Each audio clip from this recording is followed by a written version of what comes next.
we left off talking about transformations of functions. If you'll recall, transformations of functions. We went over in detail last time the translation, if you remember. So here it is. You can shift things to the left or right. We talked about what exactly that looks like. You can shift things up or down, and it's all about where the action comes in. If you want vertical shifts, the action has to come in after the function has already been applied, basically. After the function has been applied. But if you want horizontal shifts, you got to get in on the ground floor, so to speak. Your shift comes in with the X at the outset. So that's kind of what's going on here, and yada, yada, yada. We have not covered this type of function yet, rational functions. We'll get to that at some point. We also started talking about reflections, which sounds like the name of a yearbook, but we said if we have, maybe the basic graph of square root of x, which looks like that, and you want to reflect it about the y-axis, you got to negate the x. You got to get in on the ground floor into the x first, negate it, and then apply the function around it. If you want to reflect about the x-axis, you have to negate the entire function, basically on the outside, in this case, of the square root. That can be tersely expressed in this way. You want to reflect about the y-axis, get in and negate the x at the very beginning. You want to reflect about the x-axis, negate the entire original function you started with. And you'll get that. I'm going to wager a guess and say you guys have probably dealt with these before, function transformations we're calling it. So maybe we won't tarry too long here. Neither Terry Bradshaw nor Terry Crews or any Terry that you like. So let's take a gander at what's going on here. This seems like a lot's happening, and that's kind of true. And so what we can say is that we can start with the original function here, the original function. Now we're negating, and we're negating outside the entire thing. I mean, look how they're kind of doing it. They're doing it step by step without Patrick Duffy involved. And so they negate the entire function first. So the negative is not happening to the x squared. It's a little bit confusing because if it was, you'd put kind of parentheses around it here. I'll show you for good measure.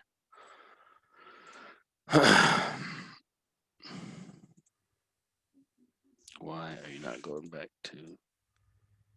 Hold on, this thing is creatively bankrupt right now. There we go. Okay.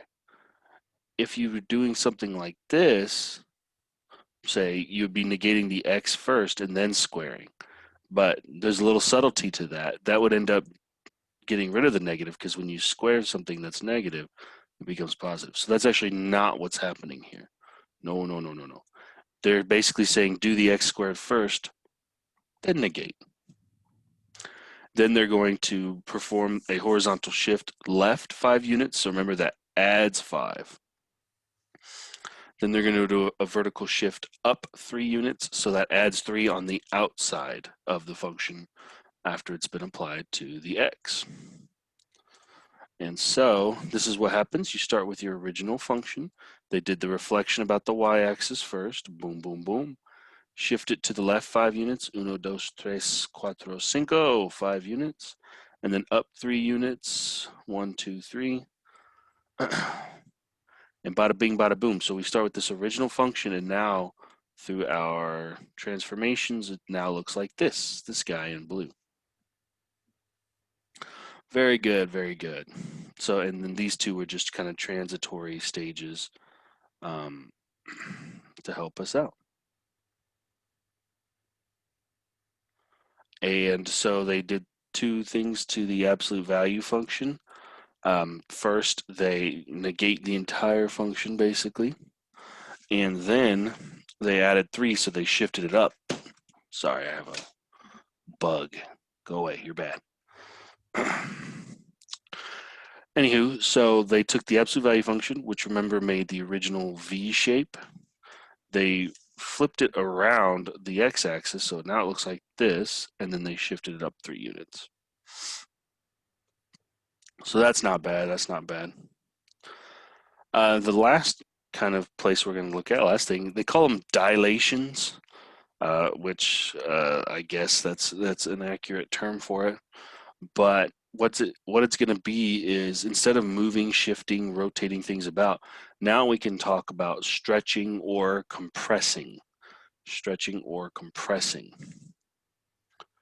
So what's going to happen is, well, maybe we'll just not spoil the surprise. Let's say you start right here in the gray. You start with the original function x squared, the standard smiling parabola.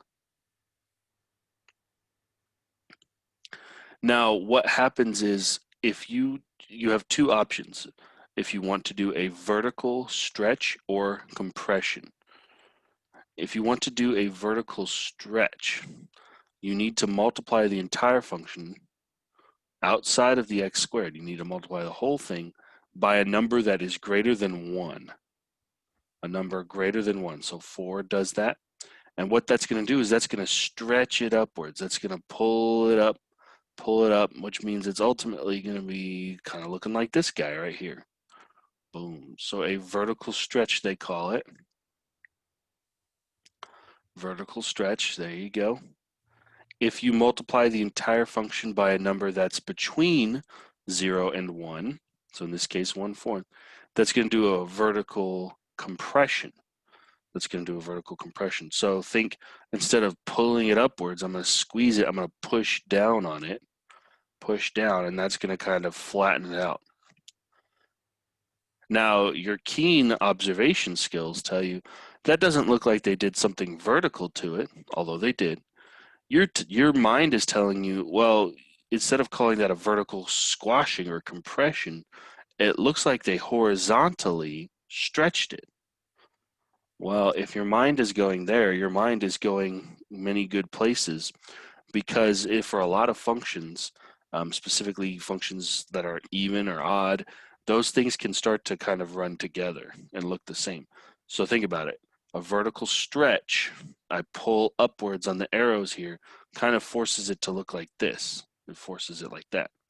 But that looks the same as if I just horizontally came from the left and from the right and squished it and compressed it horizontally. And we're going to see that intuition is exactly right, because in just a moment, we're going to look at horizontal compression and stretching, and we're going to see that they kind of have an opposite effect. The reason this happens is, think about it. If we took the original x squared, which is represented here by the gray, and we multiplied it by 4, then for any x value you have, it's shooting up and it's hitting a y value that's 4 times greater than it originally was. In other words, this thing is going to be getting on faster and faster. So the only way that kind of makes sense is if you're vertically stretching it, because now it needs to shoot up and become quicker. So you notice every blue value here, everything on the blue parabola is higher than its partner gray value on the original parabola, because it's shooting up quicker. And then this one has the opposite effect. Now, everything along this kind of magenta or whatever on the outside is below every sister gray value. And that's because it's now getting multiplied by a 4th, and the y values are basically coming up slower. So that's kind of an intuition of what's going on. Again, it can be succinctly kind of summarized with this. You take some constant number, you multiply it outside to the entire function, to the whole thing, not getting in on the ground floor with x. No, to the whole function. If you decide to multiply by a negative number, that's fine. Just realize that's going to cause you to, it's going to cause a stretch vertically, but it's also going to cause you to reflect about one of the axes. So notice what's kind of going on here. -2, absolute value. So now we see there's absolute value, and we see our variables inside of it. So we know that the parent function needs to take that V shape. The parent function is going to be a V shape, but then look at everything we do to it. We have a negative out here, so it's going to reflect it about the y-axis. We've got a 2 being multiplied to it, so it's going to cause a vertical stretch. We're also going to be shifting it to the right 5 units and down 3 units. And so you can see basic graph with dilation and reflection about the x-axis. Very good. Shift right 5 units, shift down 3 units. So starting with this basic parent function, well, actually, that's not the parent function. Never mind, because they already did the stretching. So what they did was, starting with the basic V shape, they've already reflected it about the x-axis and stretched it vertically. And then they moved it right 5, down 3. Is this tracking with you guys so far? I think, it's not me drawing sloppy graphs, so hopefully it's a little bit more clear what's going on here. But please raise your hand or let me know some way. Shout if you need anything clarified. This stuff, I think it's pretty straightforward for the most part. We like graphing. So then they're giving a summary here. Hold on, let me see when they're going to get back to what they were doing. Okay, they're not. So then let's talk about real quick horizontal stretches and compressions. This site used to have that. I guess, okay, I see what they're doing. So one way that you can do horizontal stretches and compresses, so you can multiply the entire function by a value in order to stretch it vertically or compress it vertically. But now, let me throw my own flair into it. If you want horizontal stretching or compressing,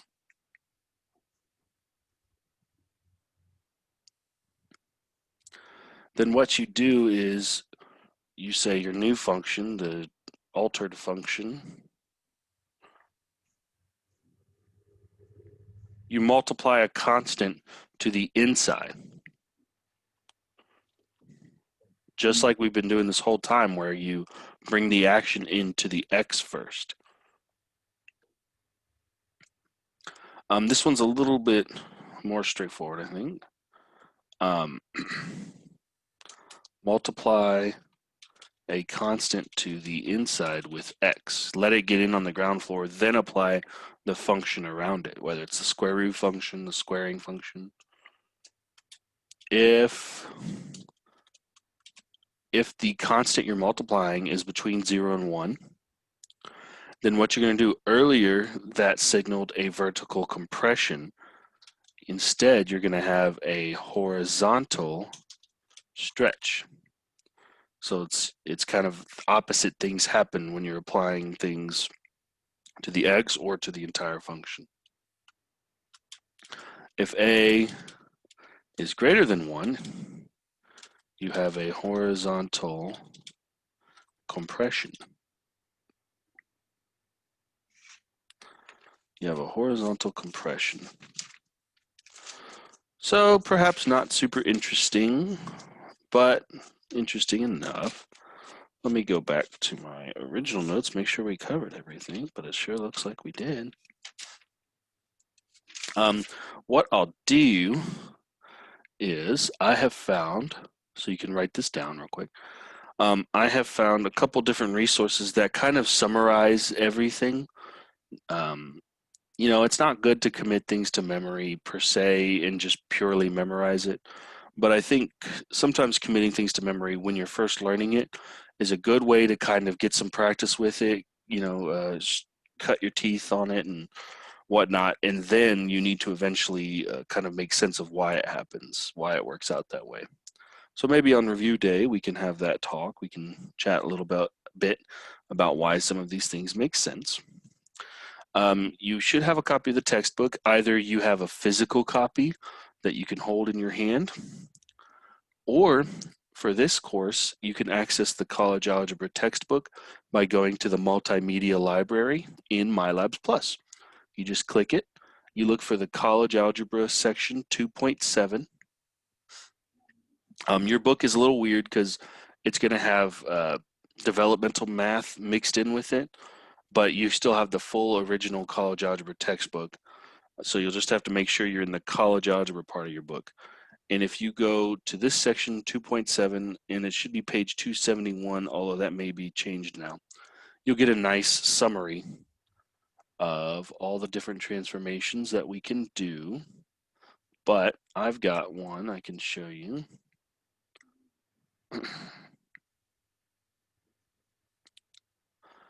Bada bing, bada boom, huh? That's not so bad. That's not so bad. Summary of functions. You can do shifts, reflections, stretches, compressions, both horizontally and vertically. Any questions on that? Let's pause for a moment. Do you guys have any questions for me about that? Does this seem pretty straightforward? The bell has questions. So, very good. So let's take a moment to pause. I'm going to go wash my hand because I have bug stuff on my hands, bug guts, and it's not very cool. So I'll be back in like 2 shakes.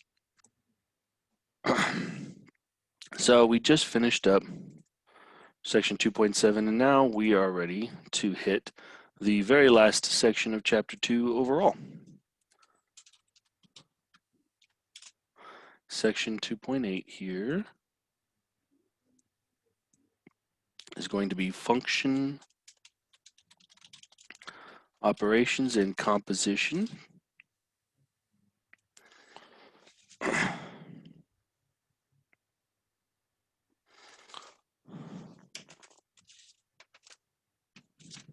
So what we're going to see is that we're going to have 4 principal operations of functions that we can do. What this is really going to be is it's going to be what are the things we can do with multiple functions? How can we operate them with each other? So if you have 2 functions,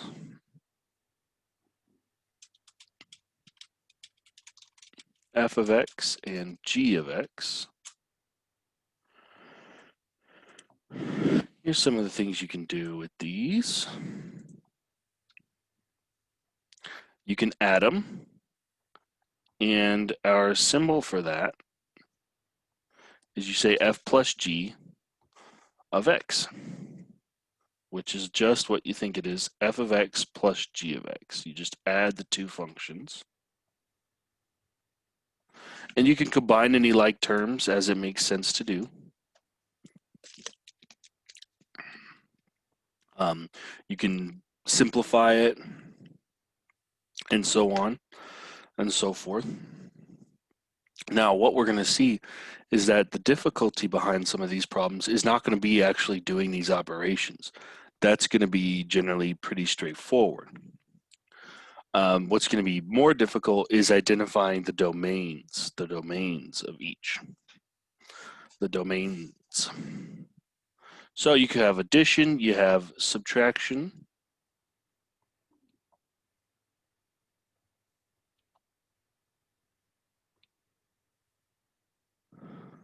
You have multiplication you can do, f times g of x.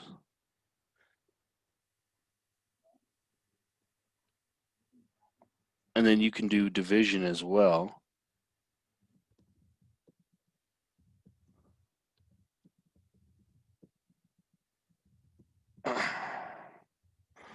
Pretty straightforward.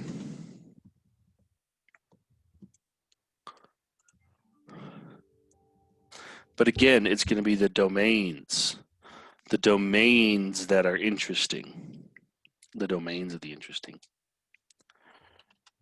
In general, the domains of each will be the overlap of the domains of f of x and g of x. overlap, or intersection. What that means is that the domain of, say, f plus g of x, the domain of this new thing, everything in its domain must have been in the domain of both f and g. If you have an x value that works for f, but it doesn't work for g, then that x value will not work for f plus g of x. So it's got to pass both tests. So if the domain of this is all numbers greater than 3, the domain of this is all real numbers, well, this one is the more restrictive one. So it's got the domain of the entire thing has to be all numbers greater than 3 because those are the only things that would have worked here. So it's going to be a little bit more of the restrictive one. And so that's true. In the last case, division, you also have to throw out any x values such that g of x equals 0. Because in this last case, division, you're dividing by g of x. And any x values that we could have plugged in here that would cause g of x to become 0 are now a problem. You can't divide by 0. So that x value must also be thrown out. Doesn't have to be the case here. You can multiply by 0, you can subtract 0, you can add 0, but you cannot divide by 0. So we're going to look at some of these, and they're going to be on the surface, they're going to be very easy. They're going to be very straightforward, but as we're going to see in a moment, the domain is going to be where it gets difficult. So let's see, let's perform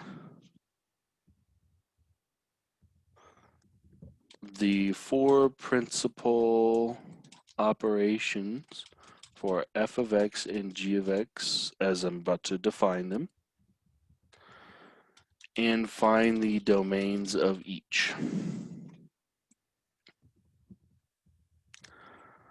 Okay, so let's say that f of x is going to be,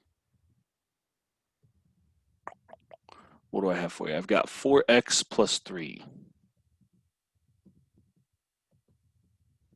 Then let's say that g of x, we'll use orange. Halloween's a-coming. G of x is 2x minus 5.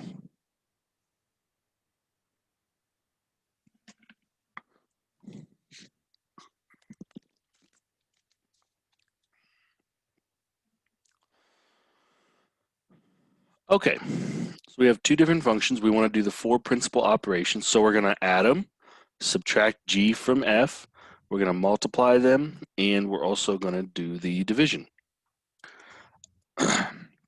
Well, since we want to end up finding the domains of each of those, the addition, subtraction, multiplication, and division, new functions that we're going to be making, we might as well find the domain of the original functions. We might as well find their original domains because that's what we're going to end up using to help us find the domains of each of the principal functions, principal operations. But here's a nice little trick. This isn't always true, but 4x plus 3 is simple. We actually know that just creates a line with a slope of 4 and a y-intercept of 0, 3. So linear functions, especially ones that have a finite slope, it turns out that their domain is all real numbers. All real numbers, because basically I can plug in any x value I want, any real x value, and it doesn't create any problems. I'm not taking the square root of a negative number. I'm not dividing by 0 somehow. No. So the domain of f of x is going to be negative infinity. Let's see, should I use that or that? How about that? Negative infinity to positive infinity. And remember that all I care about are the x values that come out of it. The range, well, in this case, the range would also be all real numbers, but in general, the range is usually going to be more nuanced than that. Over here, g of x, again, just a linear function, a line with a slope of 2. And I can pretty much tell you right now, you are allowed to use this fact. The fact that just a simple linear function with a finite slope. So it can't be a vertical line. But any other type of line you make, automatically the domain is negative infinity to positive infinity. In fact, we're going to be defining something called a polynomial. We're going to learn that a line is just a first degree polynomial, and any true polynomial always has a domain of all real numbers. So we are happy to do that. But now, once we do the add, subtract, multiply, divide, maybe the domain is going to shake out a little bit differently. So let's see, let's find first f plus g of x, which remember is just going to have us add the two functions together and then we'll combine like terms. And boy, it is just not any more difficult than that. I'm going to do 4x plus 3, and just for good measure, you can maybe put it in parentheses. We'll do plus 2x minus 5.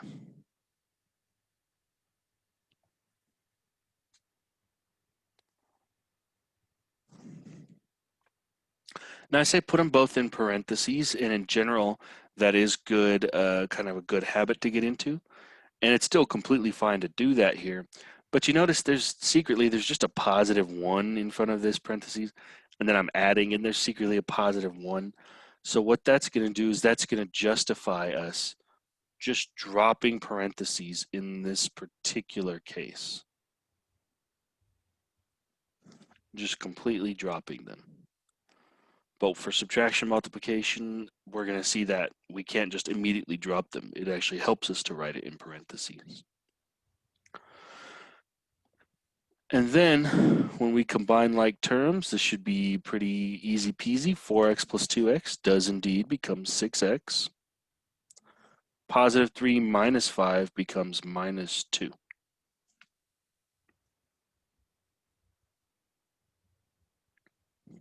And so this is our new f plus g function, f plus g of x. So we got one down, but again, the real meat and potatoes lies in finding the domain.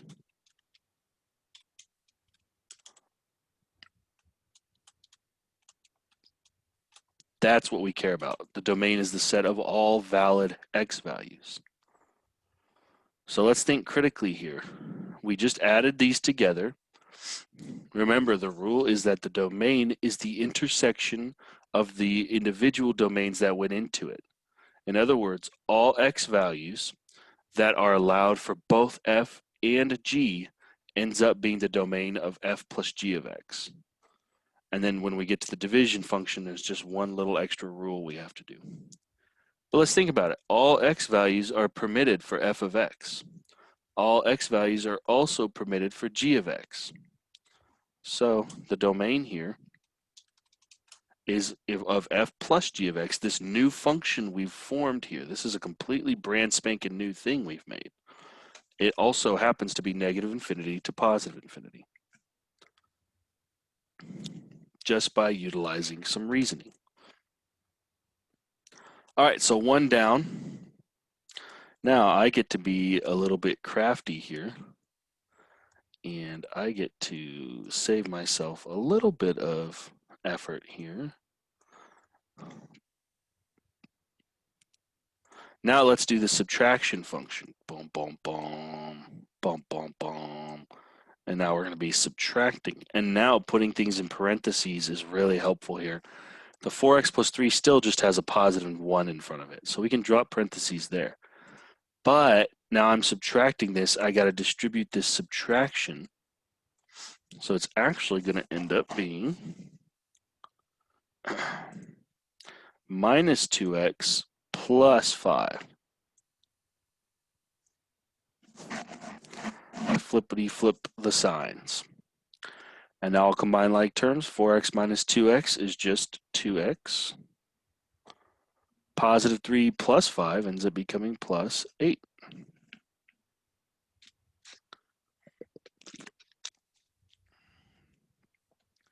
And then, very simply, the domain of f minus g of x now it's going to end up being the negative infinity to positive infinity again, the entire real number line.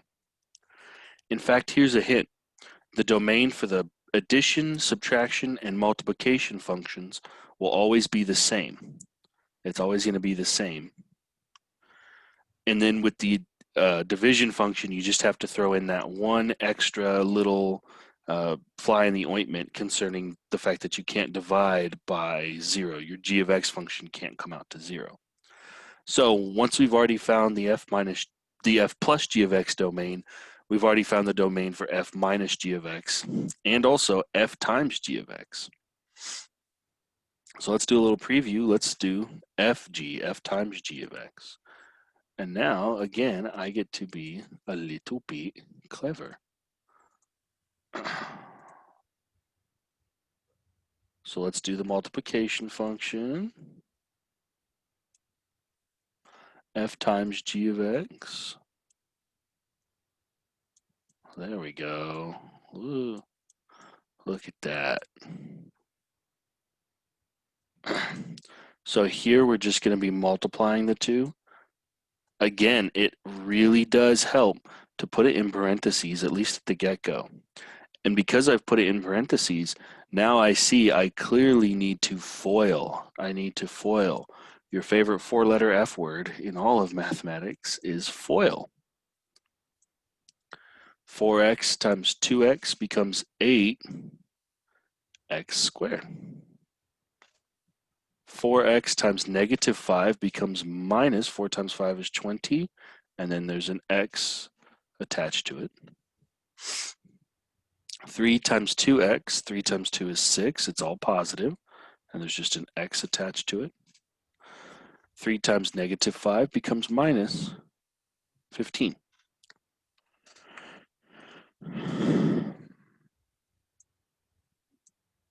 And now, just here in the end of things, we're just going to combine like terms. The only thing that combines are this middle terms. Negative 20 plus 6 becomes negative 14. So it's going to be 8x squared minus 14x minus 15. So, with a great big yes or no from all of you out there watching in the Zoomosphere, is this making sense so far? Yeah, are there any nays? Any no's? Okay. Hopefully this is making sense. Here's the multiplication. And again, don't just leave it like this. That's not going to be a right answer. Well, I multiplied them. Well, no, you need to go the extra mile here. Simplify it. Get it down to a more basic form, which is what this is going to be.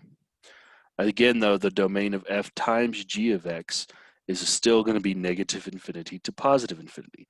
We're going to work a problem here in just a moment where suddenly the domain is not going to be so clear-cut. So hold on for one more day. Finally, let's just wipe the board. Let's just wipe it and say, you bet. Now let's do the division. Let's do f divided by g of x.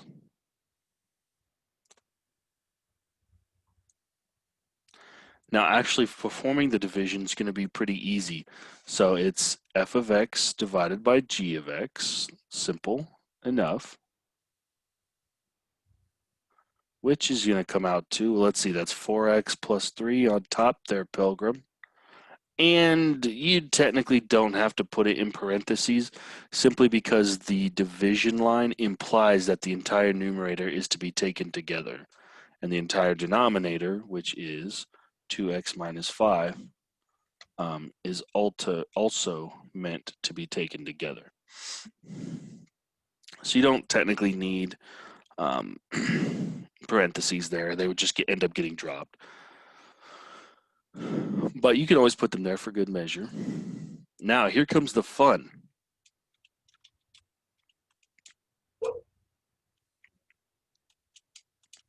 I'll have to write it like that because I'm typing. Here comes the fun. So, the it's almost this. It's almost going to be negative infinity to positive infinity, but we also have to say, now we're dividing and our denominator is in, our variable is in the denominator, which means there's a possibility that there's an x value we could plug in that's going to send this whole denominator to 0 and cause us to divide by 0. So there's one extra little fly in the ointment. We have to say that 2x minus 5 cannot equal 0. We're not allowed. So we're going to find the x value that makes it 0 so that we know to exclude that x value.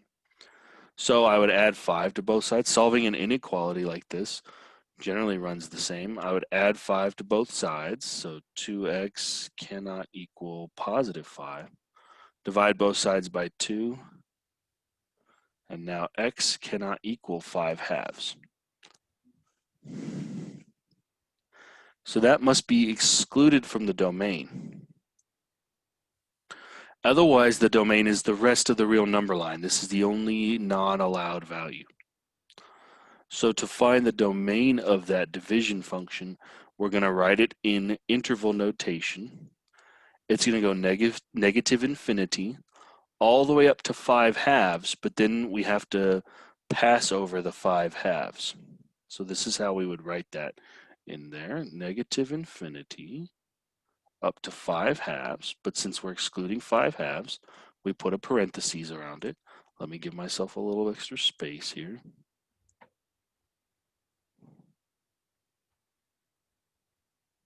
That should work. Now, we also need everything that's beyond 5 halves. So I'm going to open a parentheses and say 5 halves on to infinity. And now what symbol do I use here? Does anyone know? A U, yeah, exactly. A U, that U isn't just a magic symbol that was made up. That's literally the union symbol from set theory saying we union these two things. So we bring them together, and the only thing we're leaving out is the 5 halves.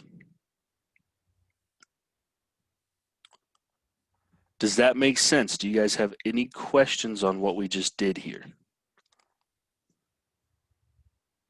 Any questions? All right, now let's make it a little harder.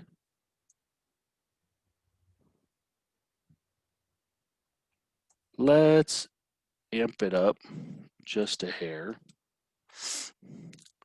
What if, oops, no, I want that still up there. What if our original, well, I guess it's just going to go away no matter what we want. So again, we're going to do the addition, subtraction, multiplication, and division functions. I'll afford myself this extra room here. But now, let's look at two kind of wonkier functions. Let's say that f of x is the square root of 3x minus 2. And g of x is 1 over x.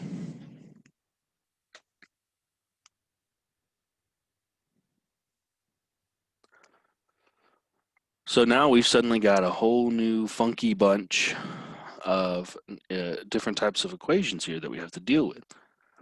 That's okay. Remember, the first thing you should do is identify the domains of both f and g, because you're going to, why dance around it? You're going to need to get into that eventually. And let's see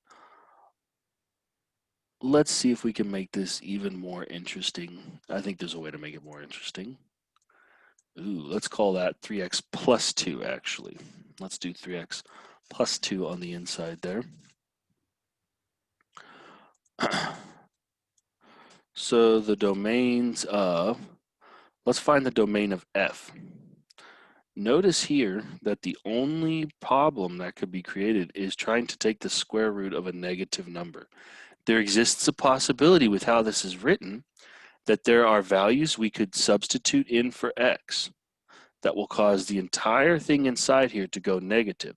Then you're taking the square root of a negative, which while we can do that in more general algebra, we have to use I. And when you're talking about domain, you don't want I to come out of this. In other words, our domain is going to be based on this principle. We need the inside of the square root, the 3x plus 2, to be greater than or equal to 0. If it's exactly 0, that's fine. I can take the square root of 0, but the second I go a hair on the negative side, can't do it without involving I. So we would just solve this inequality, move the 2 over, divide the 3 over. So our x values must stay greater than or equal to negative 2/3.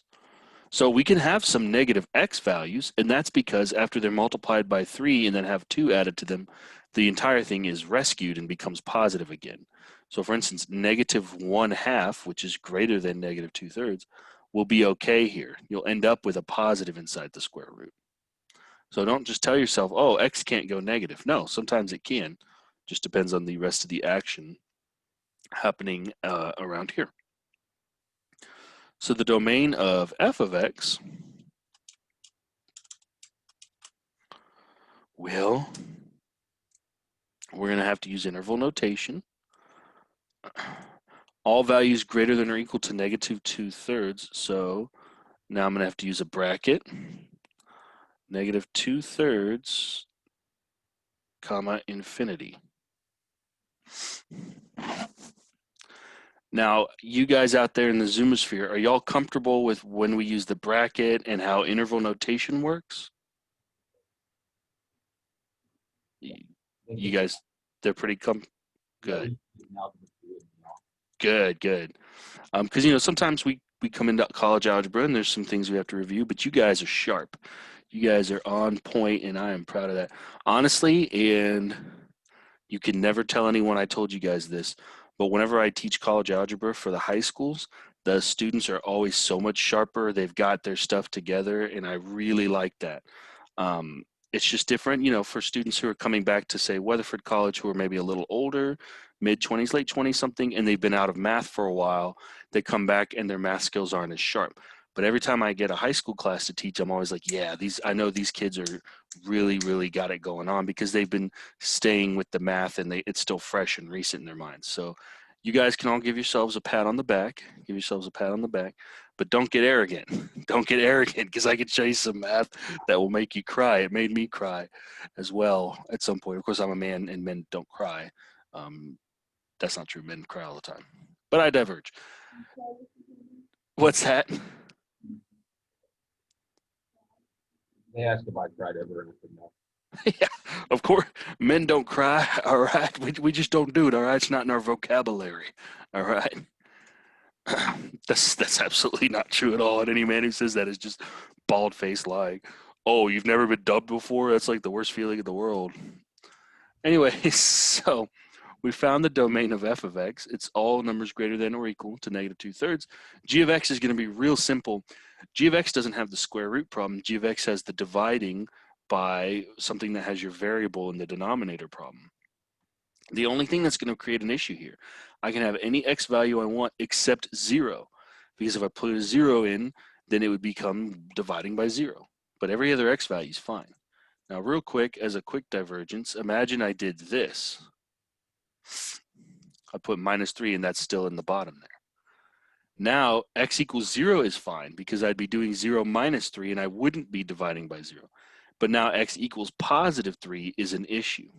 So the way you really find the domains of rational functions, you set the denominator equal to 0 and solve it for x.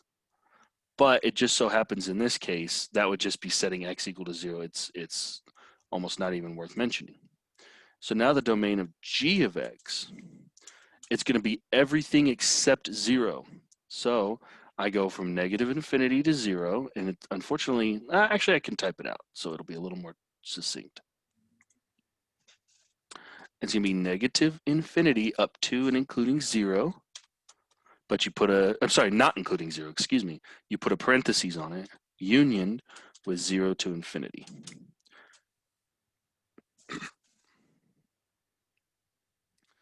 And it's good that we established the domains of f and g at the get-go. It's good that we did that. So now let's do the 4 operations. And what we're going to see is that now the 4 operations are going to be pretty darn easy for this because there's not a whole lot that we can do. We can't really combine any like terms. So let's think. F plus g of x, adding them together. Okay, so it's like, I mean, the best thing to do on these is to just kind of barf it out first. And then, okay. Oh, well, I can't really combine like terms. I'm not going to get common denominators and say that's x over no, no, no. That doesn't really simplify our lives at all, so there's no point in doing it. Well, folks, this one's in the books. That's as good as it gets. Not the Jack Nicholson movie. So, yeah, you're done with that, but you're not done with finding the domain, which always you're going to notice. Finding the domain is by far going to be the hardest thing usually on these types of problems. Dollars to donuts. Now, what's that? Instead of 3x minus 2, but now it shouldn't be because the domain is negative 2. Good. We're good. Okay. So now we have to think. Go back to the original thing. Remember, it can only be in the domain if it works for both of the original functions. So think about all the possible x values. If you try to do like -5, x equals -5, that would work for g because -5 is somewhere in here. So I can put -5 in g, but I couldn't have put it in f. It's got to work for both of them. That's what it means to be the intersection of their domains. So suddenly I have to think about numbers that work for both. So it's pretty clear the earliest I can go is -2/3. -2/3. I can't go below -2/3 or it won't work for f. So the lowest I can go is -2/3, but I can do -2/3 itself. So I'm going to use a bracket. But now I can't just go on forever to infinity because now I have to exclude 0. So I have to go from -2/3 to 0, and then I can go back from 0 to infinity and beyond. Now any positive number will work just fine for both. And then I always just put that u there.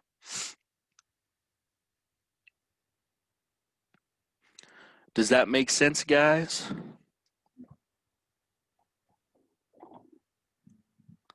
I will assume yes unless I hear otherwise.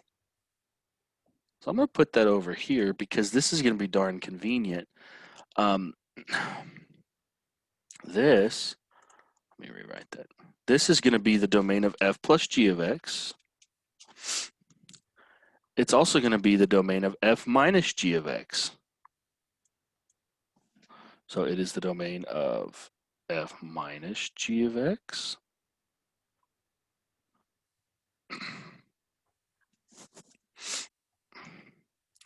Now, let's find f minus g of x. Well, wait a minute there, Sheriff. This one again is going to be real easy.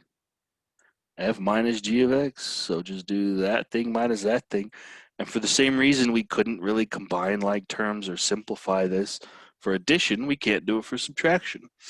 Because remember, subtraction and addition are secretly the same operation, just sometimes with different signs. So yeah, that is this very simple, almost not even worth mentioning. And again, the domain for f plus g, f minus g, and f times g of x is all going to be the same. So if you already found it for the first one, you're golden. Stay golden, pony boy. All right, so we found f minus g. You can take your notes. You can write that down. It was a real simple kind of operation. Now we're going to do f times g. So I'm just going to kind of put them next to each other. There you are. f times g. Oops. There we go.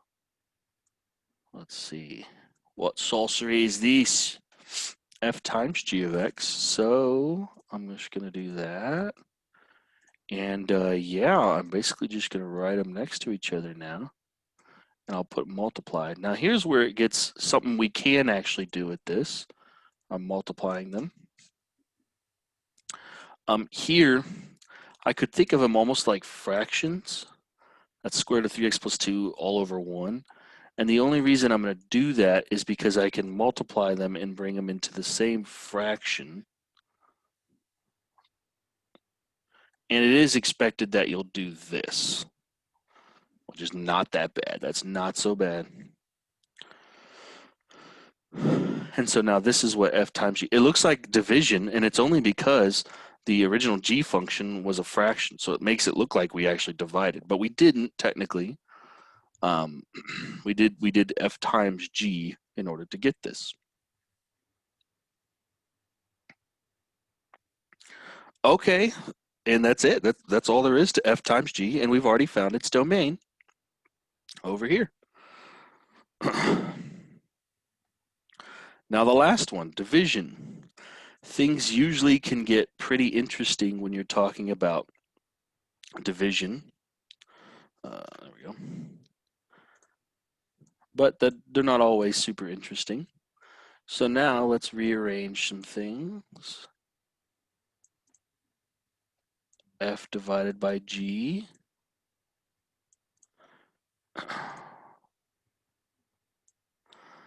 And now the domain of f divided by g we'll put over here.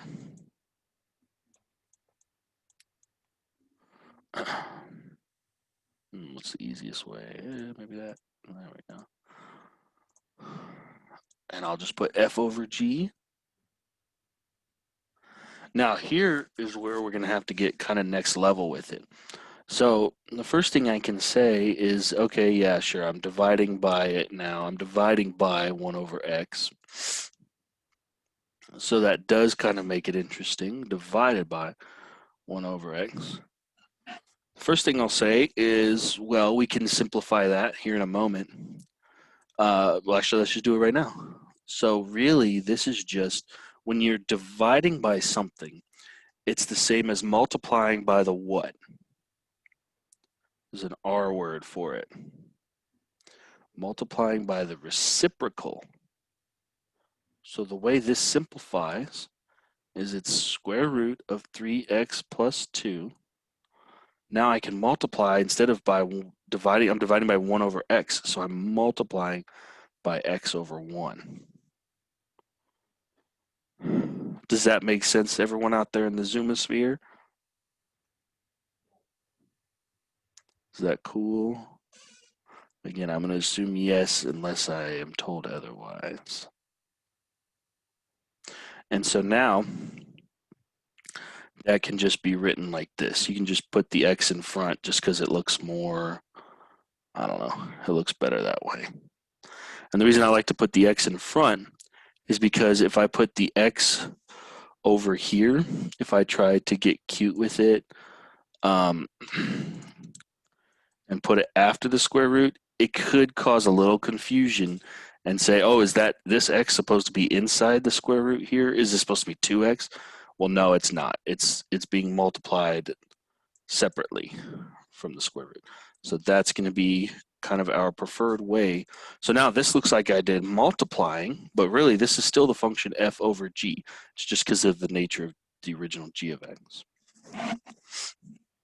Now here's the fun part. Here's the fun part. With division, when you're talking about the domain, you have the extra kind of chore of deciding, okay, we need to throw out any x value that causes the g function, the one we divided by, to go to 0. So we're going to clear a little space here.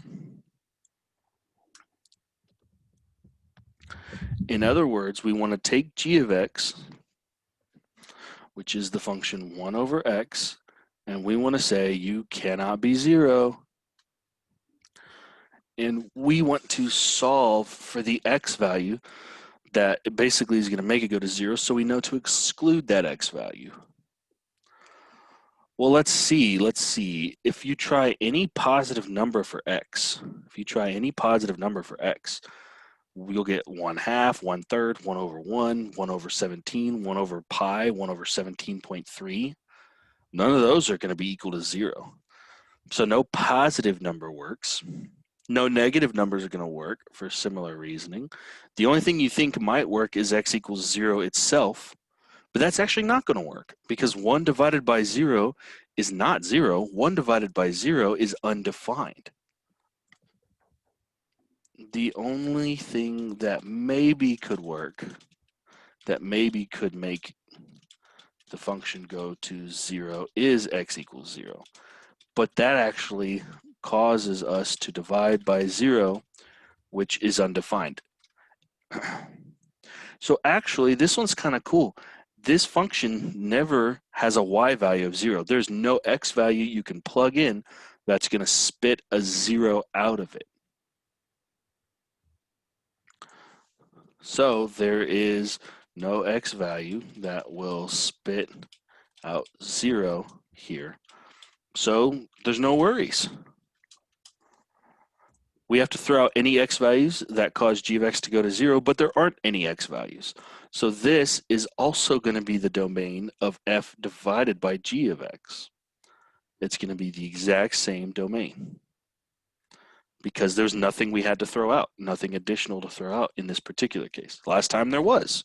This case, not so much. Not so bad. It's not so bad.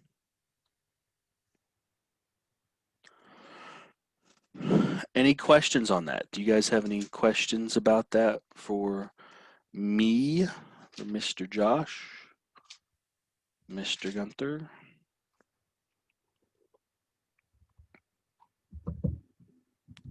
Speak now or forever hold your peace.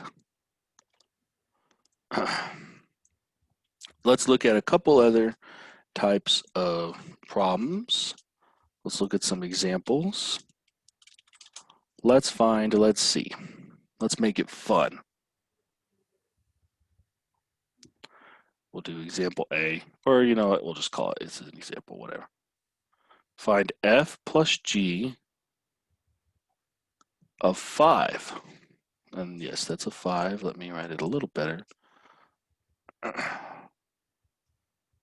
Find f plus g of 5 if f of x equals 3x squared minus 1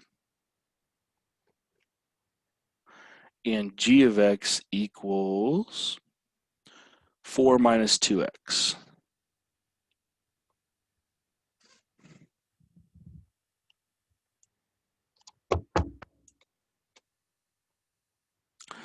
So let's analyze these individually real quick. F of x, 3x squared minus 1, that's going to be a quadratic. And it looks like it's been vertically stretched by a factor of 3 and moved down 1 unit. Ooh, now I can use that terminology here because we just covered that. And then over here, we've got 4 minus 2x. If you rearranged it, that would be negative 2x plus 4, meaning that this is a line with a slope of negative 2 and a y-intercept of 0, 4. But that's actually not going to be super important to us here. There's actually going to be 2 different ways we can do this one.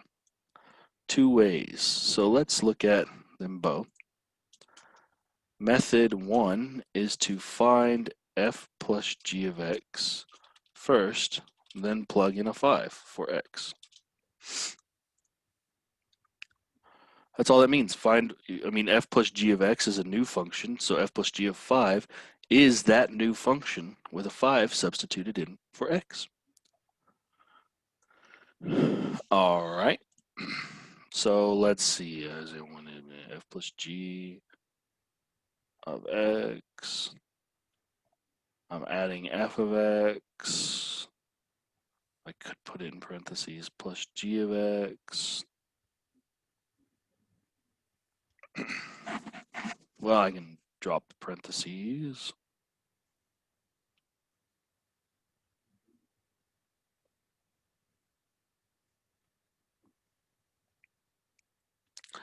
Then I can combine like terms. So 3x squared is just 3x squared. And I'll put it in order. Minus 2x, and then negative 1 plus 4 becomes plus 3.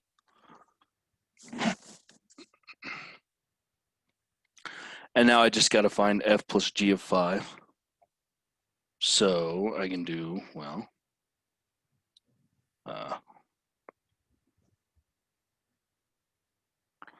I've got the function and I'm just plugging a 5 into it. So let's see, it'd be 3 times 5 squared minus 2 times 5 plus 3. That'll become 5 squared is 25 times 3 is 75 minus 10 plus 3, 65 plus 3 is 68. All right, that's interesting. 68.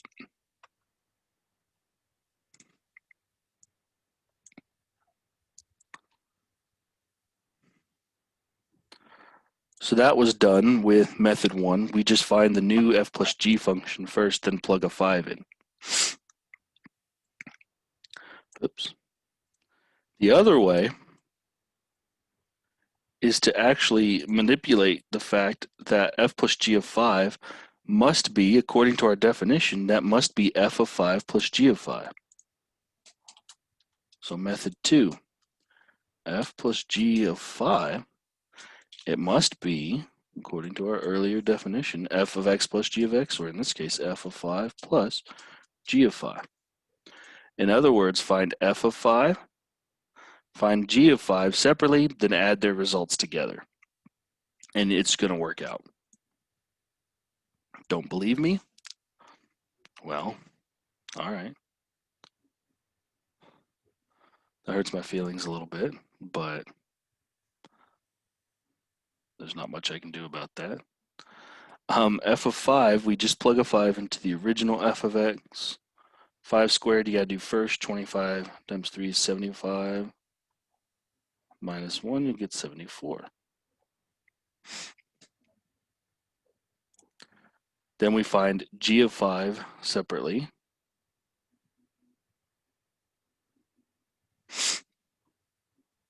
Well, that's going to be 4 minus 2 times 5. So you just work out the arithmetic. Negative 6, it looks like. And then finally, at the end of all things, we do f of 5 plus g of 5. You'll get 74 plus negative 6, which just becomes 74 minus 6, which is exactly 68, which is what we got from doing it method 1. Now, that's hardly a proof of anything, but it is kind of interesting. It is, fairly interesting to us. Any questions on that one?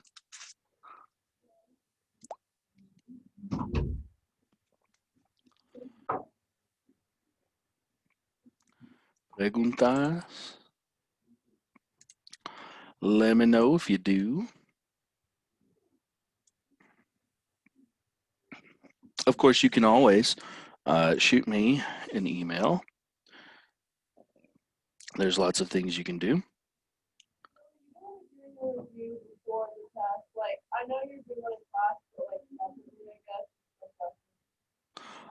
Sorry, I can't understand you. Could you come closer to the input? Are you gonna do like a review other than the one that we have in class? Like kind of how you did the separate tutoring that one time? Oh, yeah. So that's a good question. That's a great question. I've been considering maybe during some exam weeks or maybe during some weeks, just depending on demand. Maybe because right now I'm doing 3 to 4 p.m.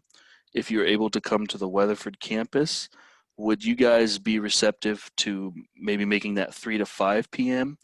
And then you don't have to get there right at 3. If you have to get there at 4 because you get out of class a little later, then you can just come from 4 to 5 p.m. How would you guys feel about that?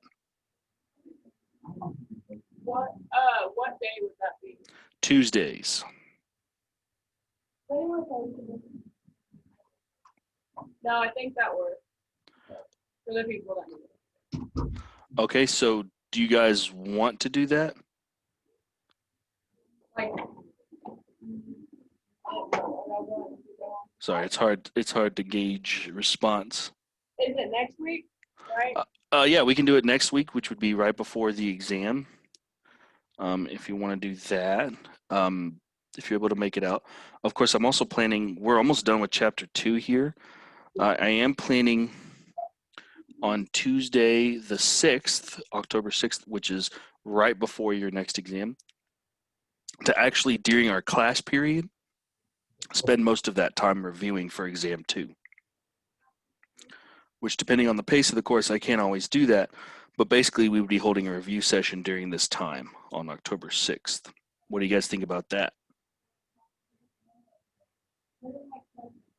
Okay, well, I mean, that's why I'm trying to offer the other one.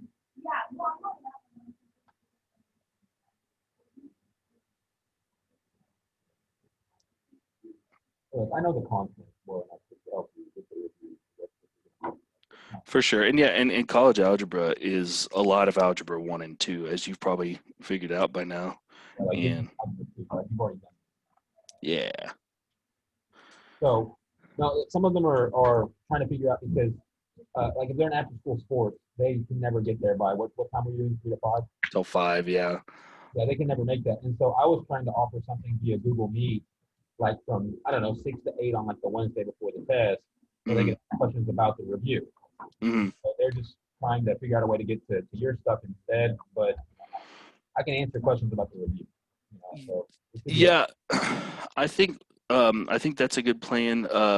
Yeah, because you're right. It is even kind of tough to get out there, even if we only go till 5.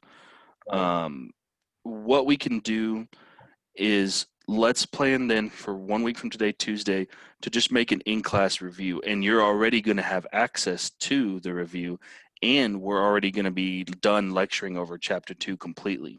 So maybe a good plan for us, you'll have access to the review on MyLabs Plus. Maybe you guys spend this weekend working out the review as much as you can. And then on Tuesday, October 6th, you guys come in with your questions over the review. How does that sound? Okay, because they're ahead, you said, right? Yeah, we're a little bit ahead of the original pace. We're going to do a Zoom on Tuesday, okay? He's going to post the review early so that you can work on the review ahead of time and ask questions about the review on Tuesday. That's it. Right. We're ahead. Yes, so because we're ahead, he's not going to start chapter 3 on Tuesday like he initially was. He's going to leave it as a review session. Okay? Right. Is that right? Am I phrasing Yeah, correct? that's correct. We'll start chapter 3 this Thursday just because that's the, we'll have to. But then on Tuesday, October 6th, we'll do a review session. And on the 8th, you'll have your chapter 2 exam that only covers chapter 2. Everybody good there? And then I can still offer that Google Meet to pick up stragglers if I need to. But if you feel comfortable, we'll assess that next Tuesday. If you're comfortable with the material, then I won't do a Google Meet the night before. But if you feel like you have other questions or you need extra help or you just want to cram, I can do that the night before. Okay? Because I can't get here earlier than I get here on in the morning. Okay? Mm-hmm. Okay. Is everybody? Are you good with that? Yeah. I mean, we're kind of covering the same stuff as this one. Like we just tested over function composition and inverses and all that stuff. So, I mean, Yeah. we're kind of in the same place. So I don't feel uncomfortable with the material. Mm-hmm. We haven't circles yet. But other than that, we're around the same area. Mm. Yeah, that will work. So yeah, just you guys have a wonderful day. Class is about to end. There's homework on MyLabs Plus, and again, we'll meet again this Thursday. They want to hear a joke. Ooh, gosh, from me or from you? Not from me. I don't talk joke. I don't. My problem is my humor style is avant-garde, meaning it's weird, it's intentionally stupid, and so I don't have a joke. I don't have just jokes. I just tell stupid stories that don't go anywhere, and you're supposed to laugh. And if you don't laugh, 5 points from Gryffindor. So Well, rang, so you're saved by the bell anyway. Saved by the Bell. There you go. All you Zach Morrises out there. Yeah. All right. Y'all have a good day. Maybe I'll tell a joke next time. Maybe I'll get one prepared.